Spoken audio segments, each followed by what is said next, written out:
Os processos de conformação plástica de metais confundem-se com a história da humanidade. Há cerca de 7.000 anos, foi necessário dar forma aos metais, ou deformá-los plasticamente, para que pudessem ser usados para as mais variadas utilizações, desde ferramentas para a caça ou para a agricultura, até à produção de armas de defesa nos primeiros conflitos tribais. O ferro, aquecido na forja, e a forma obtida com o martelo e bigorna foi o processo usado durante muitos séculos, mas os avanços técnicos no Renascimento e na Revolução Industrial vieram acelerar novos desenvolvimentos e o uso da mecanização. A extrusão e a laminagem são exemplos destes avanços que foram essenciais para o progresso, nomeadamente nos transportes.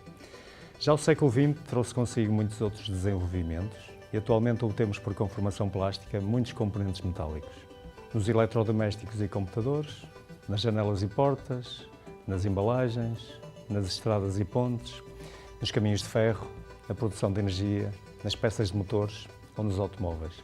Hoje, os metais e a capacidade de expressar por deformação plástica continuam a permitir-nos dispor de muitos produtos fundamentais para o nosso dia-a-dia. Já alguma vez parou para pensar em como se fabrica uma porta de um automóvel? Este componente é obtido a partir de chapas metálicas planas que são deformadas plasticamente, tal como os guarda-lamas, latas de bebida ou de conserva, panelas e torres de iluminação. A sua característica comum é terem resistência elevada comparativamente à quantidade de material utilizado. O processo aqui empregue designa-se por conformação plástica de chapas metálicas. Partindo de uma planificação obtida pelo processo de corte, podemos fazer-lhe dobragens, enrolamentos e estampagens. A conformação é conseguida pelo uso de ferramentas, que são movimentadas por máquinas tais como prensas, quinadoras ou calandras.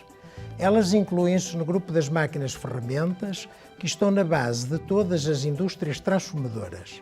Estes processos de conformação plástica de chapas, criados pela engenharia, têm ainda de comum alta produtividade, grande aproveitamento da matéria-prima e estão associados a indústrias fundamentais na economia dos países mais desenvolvidos. Já imaginou como se fabricam as cambotas ou as bielas de um motor de um automóvel? Ou possivelmente os talheres com que nos alimentamos no dia-a-dia? Estes objetos partem de uma porção de material que é deformada pela ação de ferramentas para o levar à forma pretendida. O processo designa-se por forjamento e remonta à antiguidade e ao uso do martelo e da bigorna. Os componentes processados por forjamento têm de comum o facto de serem usados para resistir a esforços elevados e de fadiga e existem nas formas mais variadas. São em geral fabricados a quente para que seja possível o seu processamento com menores esforços e para que o material suporte sem defeitos as grandes deformações a que é sujeito. O forjamento é uma das primeiras etapas na transformação de materiais metálicos, existindo posteriormente outras alterações que dão às peças o acabamento final, tais como operações de maquinagem, tratamentos térmicos ou revestimentos de superfície, seguindo-se finalmente as operações de montagem, de modo a obtermos os motores ou outros produtos finais. Por fim, já imaginou como se obtêm os perfilados de alumínio das caixilharias das portas e das janelas? E os varões de aço ou fios de cobre dos cabos elétricos que fazem parte do nosso dia-a-dia? A extrusão e trefilagem são os processos associados a estes exemplos e a muitos outros produtos que nos rodeiam. Estes processos transformam uma porção de metal em perfilados, cabos ou arames de grande comprimento e com boas características mecânicas.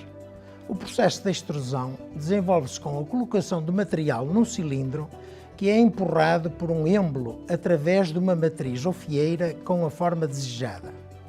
Na trefilagem, o processo é inverso. O material é puxado em vez de ser empurrado através dessa matriz, conferindo-lhe uma forma calibrada e obtendo-se as melhores características mecânicas. A fase seguinte do processo incluirá operações de corte, dobragem, soldadura e montagens que nos permitem obter janelas, portas ou outros produtos que já conquistaram um lugar na nossa vida.